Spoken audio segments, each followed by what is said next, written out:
اور میں یہاں آپ کے سامنے ایک بات رکھنا چاہتا ہوں، شاید آپ چونکیں بھی پریشان بھی ہو جائیں، لیکن انشاءاللہ وہ پریشانی جلدی رفع بھی ہو جائے گی۔ دیکھیے، ہمارے جو اسلاف ہیں، صحابہ کرام کے بعد ائمہ، یہ ہمارے اسلاف میں چوٹی میں ہیں۔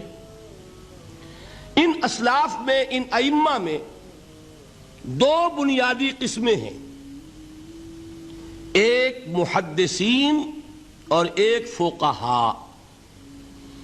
محدثین، ان کا کام کیا تھا؟ قرآن تو اللہ نے خود جمع کر دیا تھا، میں پہلے دن بیان کر چکا ہوں حضور کے سیرہ مبارک میں۔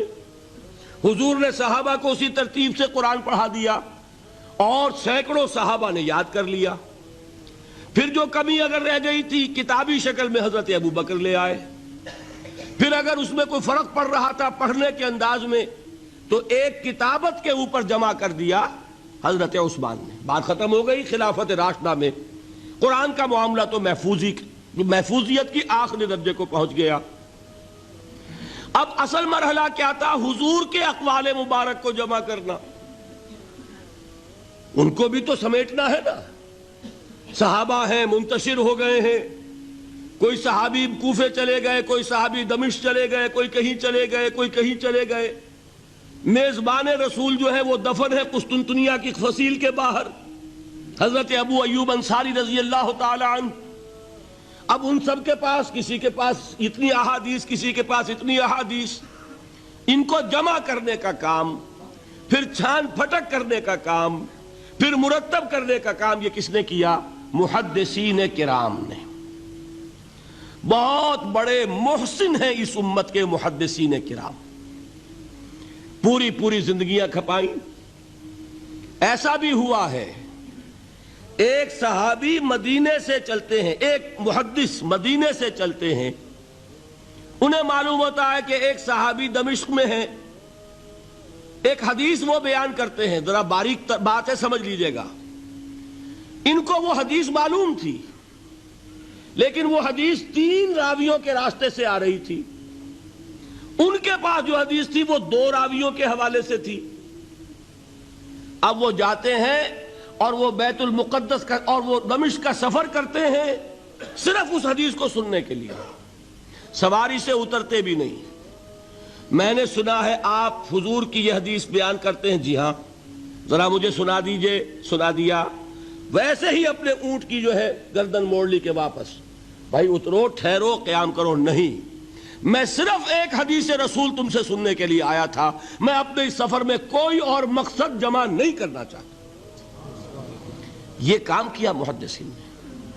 بہرحال میں اس وقت جمع و تدوین حدیث کے موضوع پر میری گفتگو نہیں ہے، لیکن چونکہ ہمارے اس جدید دور کے فتنوں میں ایک فتنہ ہے انکار حدیث کا۔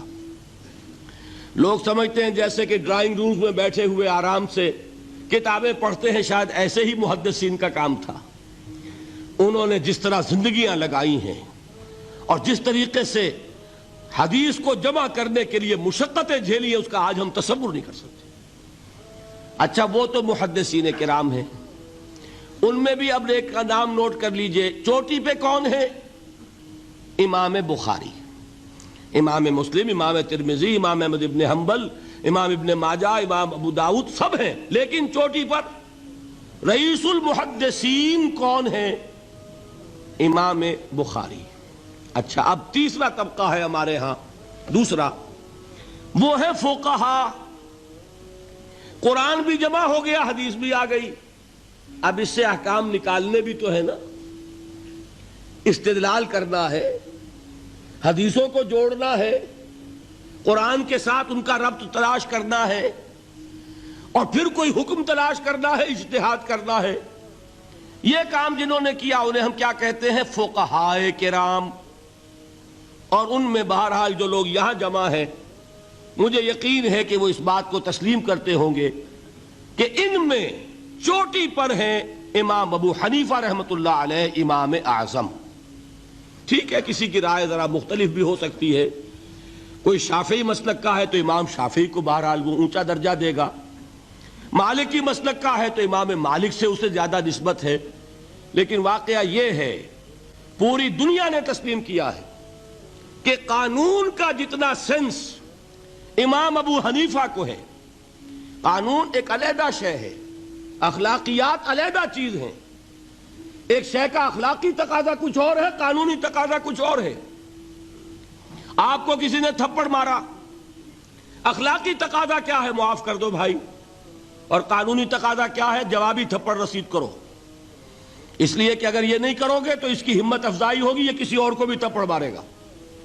قانون کا تقاضا یہ ہے، السن بالسن، دانت کا بدلہ دانت، والاذن بالاذن، کان کا بدلہ کان، قانون یہ ہے۔ اور اخلاق کا تقاضا کیا ہے؟ وَإِن تَعْفُوا وَتَصْفَحُوا وَتَغْفِرُوا، اگر تم بخش دو، معاف کر دیا کرو، لوگوں سے درگزر کیا کرو، فَإِنَّ اللَّهَ غَفُورٌ الرَّحِيمٌ، تو اللہ بھی تو غفور الرحیم ہے۔ تقاضے متضاد ہو گئے کہ نہیں؟ کسی معاملے کے اخلاقی پہلو پر نظر رکھنا یہ اور مزاج ہوگا، اور کسی معاملے کے قانونی پہلو کی گہرائی میں اترنا یہ اور مزاج ہے۔ میں اپنا احساس عرض کر رہا ہوں، اور دنیا میں جو بات مانی گئی ہے کہ جس کا نام لیگل سینس ہے، قانون کا ایک فہم، اس میں دنیا کا کوئی شخص مقابلہ نہیں کر سکتا امام ابو حنیفہ کا۔ آپ صحابہ کو ان سے مستثنیٰ کر دیجئے، ظاہر بات ہے انبیاء اور رسولوں کا معاملہ نہیں ہے، تو باقی انسانی نوع انسانی کے اندر امام ابو حنیفہ کا پلے کا کوئی شخص، ان کے برابر کا کوئی شخص قانون کا فہم رکھنے والا آج تک پیدا نہیں۔ تو سید الفقہاء کون ہوئے؟ امام ابو حنیفہ۔ اور رئیس المحدثین کون ہے؟ امام بخاری۔ یہ ساری جو میں نے اس وقت آپ کو تمہید بیان کی، وہ اس مسئلے کے لیے پریشان کن مسئلہ یہ ہے کہ امام ابو حنیفہ کی طرف یہ بات منسوب ہے کہ وہ یہ فرماتے ہیں الایمان قول، ایمان نام ہے صرف قول کا، عمل اس میں زیر بحث نہیں آتا، ولا یزید ولا ینقص، وہ ایمان نہ گھٹتا ہے نہ بڑھتا ہے۔ ایک سٹیٹمنٹ سمجھ میں آ گیا نا؟ اب دوسرا سٹیٹمنٹ سنیے، وہ ہے امام بخاری کا، رئیس المحدثین کا، الایمان قول وعمل، ایمان نام ہے قول اور عمل کے مجموعے کا، قول اور عمل دونوں چیزیں ایمان میں شامل ہیں، وَيَزِيدُ وَيَنْقُصُ، وہ گھٹتا بھی ہے بڑھتا بھی ہے۔ ایک مسلمان کو پریشان ہو جانا چاہیے کہ نہیں؟ ایمان جیسی بنیادی بات، سارا قصر تو یہیں سے تعمیر ہونا ہے، جڑ بنیاد ایمان ہے۔ ایمان کے بارے میں کوئی 14ویں صدی کے 15ویں صدی ہجری کے کوئی علماء ہوں، بڑے سے بڑے ہوں، ان کا اختلاف ہو جائے تو تشویش نہیں ہوگی۔ یہ کن کے درمیان اختلاف ہو رہا ہے؟ رئیس المحدثین امام بخاری اور سید الفقہاء امام ابو حنیفہ، اور کتنا بنیادی اختلاف، بظاہر متضاد باتیں، بظاہر کہہ رہا ہوں میں نے کہا تھا مجھے پہلے آپ کو پریشان کرنا ہے، پھر تاکہ آپ کی سمجھ میں بات آئے یہ پریشانی رفع کیسے ہوتی ہے، اسی سے علم میں اضافہ ہوتا ہے۔ بات جو ہے وہ گہرائی کے ساتھ سمجھ میں آتی ہے کہ مسئلہ پہلے سامنے ہو، مسئلے کی اہمیت سامنے نہیں ہوگی تو آپ توجہ اتنی نہیں کریں گے۔